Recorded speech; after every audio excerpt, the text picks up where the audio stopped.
अफरा तफरी व त्राही त्राही मची हुई है। आर्थिक इमरजेंसी जैसे हालात पैदा हो गए हैं जो अति निंदनीय है और इनके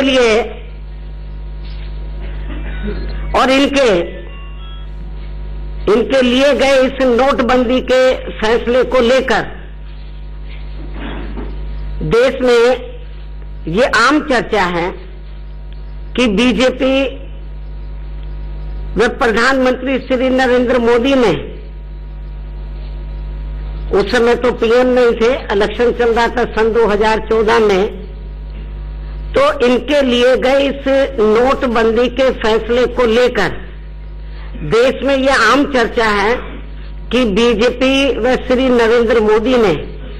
सन 2014 में हुए लोकसभा चुनाव के दौरान पूरे देश की जनता को उनके हित व कल्याण के लिए जो असंख्य चुनावी वायदे किए थे, तो उनका इन्होंने अपने लगभग 2.5 वर्षों के शासनकाल में, कार्यकाल में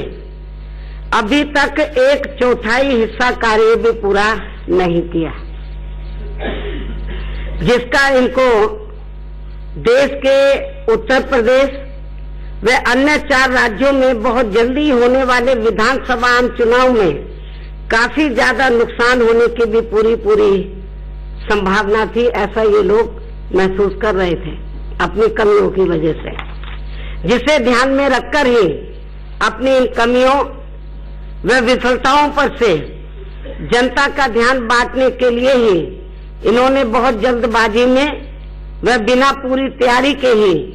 देश में 500 व 1000 रुपए के नोटों पर पाबंदी लगाने का फैसला ले लिया, जो ये इनको काफी उल्टा ही अब पड़ता हुआ नजर आ रहा है। ये लोग सोच रहे हैं कि शायद इनको इससे फायदा हो जाएगा, राजनीतिक फायदा हो जाएगा। मुझे नहीं लगता कि इनको राजनीतिक फायदा होगा। ये मेरे ख्याल गरम ज्यादा कर दिया, इसको थोड़ा सा नॉर्मल करो। ये जो एसी वगैरह चला रखा है इसको, तो जो ये इनको काफी उल्टा ही पड़ता हुआ नजर आ रहा है। और अब इस मामले में प्रधानमंत्री श्री नरेंद्र मोदी भी संसद में अपने विरोधियों को जवाब देने से कतरा रहे हैं और बीजेपी के ये लोग अपनी इस हताशा व निराशा में अपनी विरोधी पार्टियों में से खासकर बीएसपी के बारे में ही आए दिन कुछ ना कुछ जबरदस्ती की गलत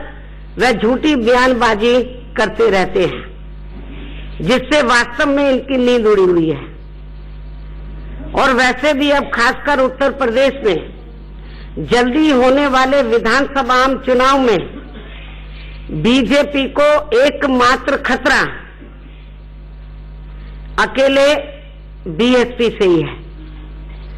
अर्थात इनको ऑक्सीजन पर चल रही कांग्रेस पार्टी से नहीं है। उत्तर प्रदेश में जो इस समय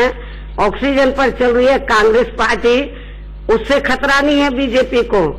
और ना ही इनकी अपनी पुरानी मित्र समाजवादी पार्टी से है। जो ये सपा पार्टी प्रदेश में शुरू से ही विशेषकर कानून व्यवस्था व अपराध नियंत्रण के मामले में तथा पिछले कुछ समय से सपा परिवार में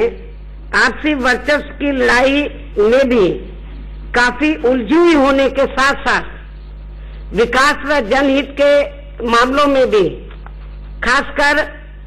केंद्र की बीजेपी व श्री नरेंद्र मोदी की सरकार के ही नक्शे कदम पर चल रही है, जिसका ताजा उदाहरण अभी हाल ही में सपा सरकार द्वारा अधकच्चा व अधूरा बना आगरा लखनऊ एक्सप्रेस वे का किया गया उद्घाटन है। इतना ही नहीं, तो बीएसपी